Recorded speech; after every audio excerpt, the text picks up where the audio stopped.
Aloha, my friends! It is good to see you out enjoying this beautiful island day, but be mindful, the winds from east are coming and bringing dark storm clouds this afternoon. You know, I've been through many storms here on the island, and it was your papua who taught me how to keep everyone safe by being prepared. It is part of the reason he was such a great lifeguard. Now, about this crazy list your papua left you, you know, Papua always has great reason for asking someone to do something for him. Even when it seems like it doesn't make sense, you should obey. In fact, this reminds me of a story in the Bible about a man named Noah. Noah lived in a time where people were so full of evil that God knew something needed to happen. Now, Noah was different.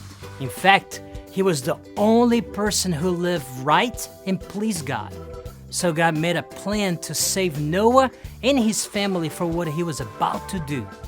God told Noah that he was going to send a huge flood to destroy the earth, and that Noah needed to start building a really giant boat.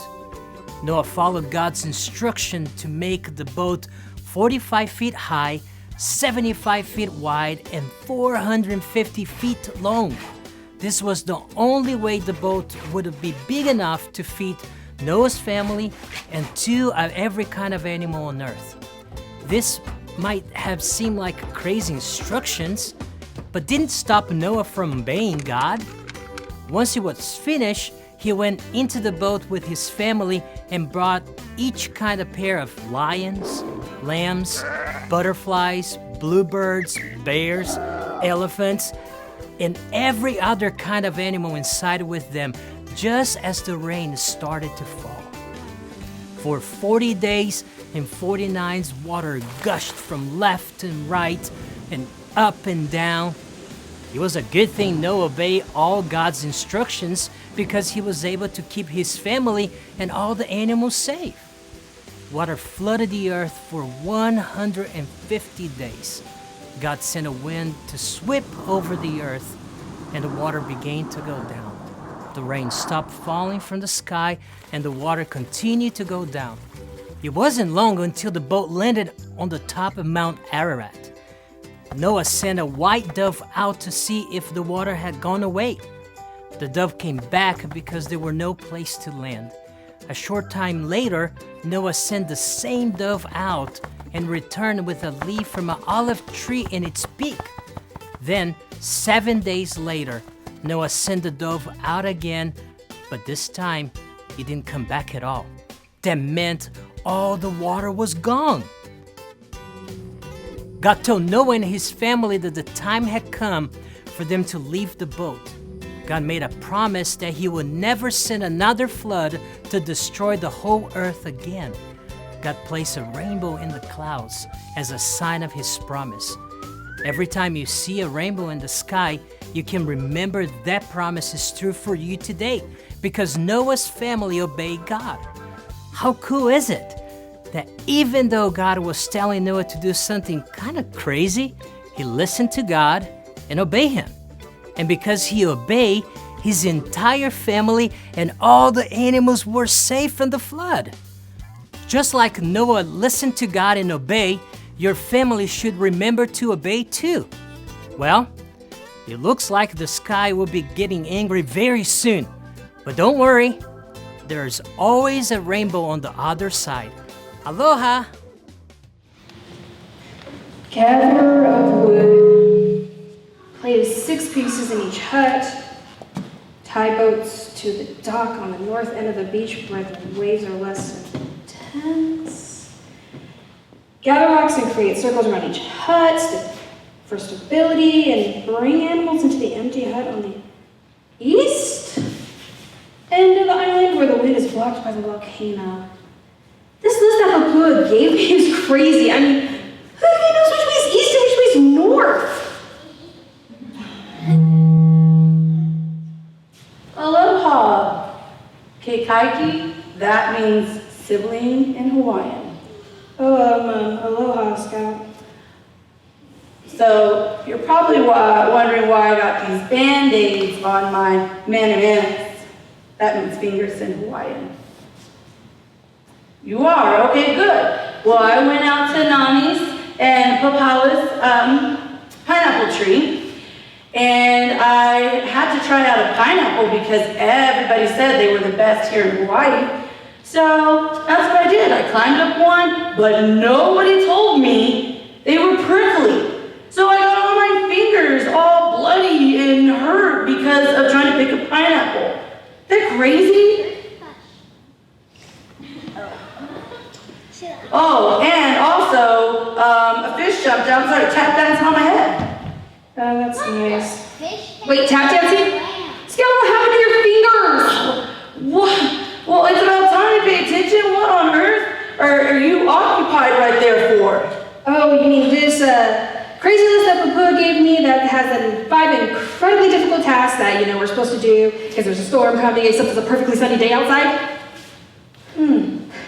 Yeah? Well, let me see that list.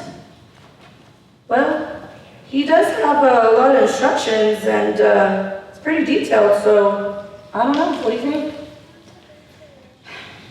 Well, he said that we're supposed to do it. There's said something about a storm coming, but I have been coming here since I was like this tall, and I've never seen little rain, let alone a storm that would cause us to have to tie up boats and move animals across to an east side. Well, it looks sunny right now, so it does seem a little crazy. Exactly. Okay, great. This is decided then. We'll just not do that. We'll put it away for now, and if we see clouds rolling in, we'll pull the list back out.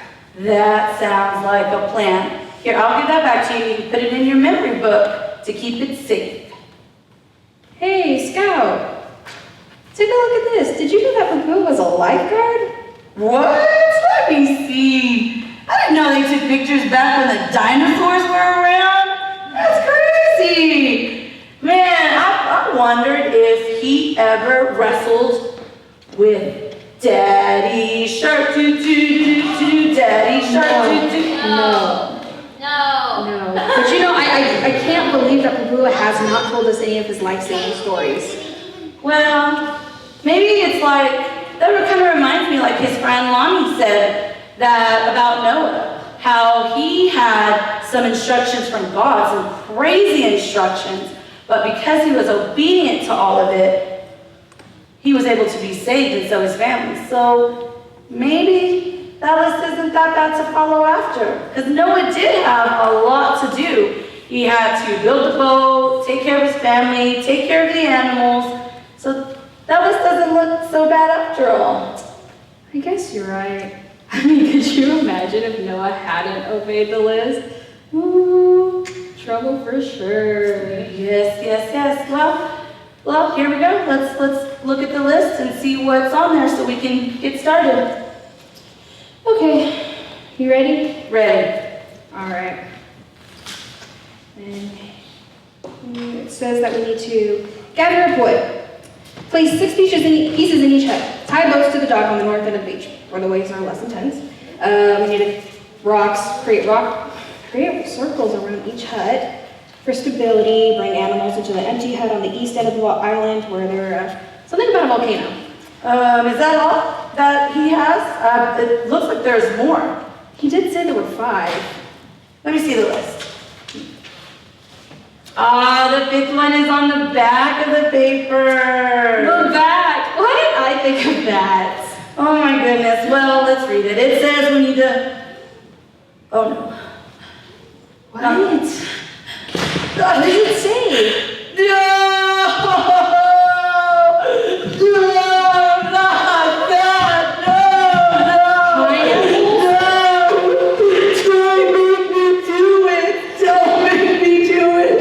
Collect 12 pineapples. Papua wants us to collect 12 pineapples for the islanders to eat, so they don't have to go out of their huts in the storm. Do you know what happened the last time pineapples and me tried to be friends? Look at my fingers! Oh my goodness. Well, if 12 does seem like a lot, but we have to remember what Lono told us. God wants our families to obey. And so if Paula wants us to do this, then we should obey him because we live him. Oh, you're right.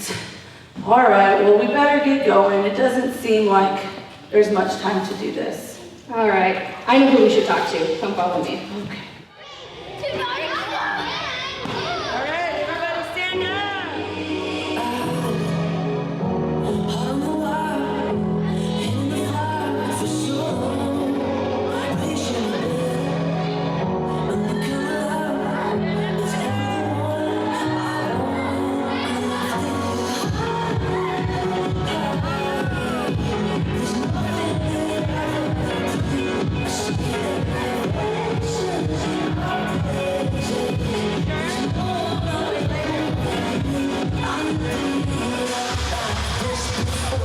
Kind of life that I cannot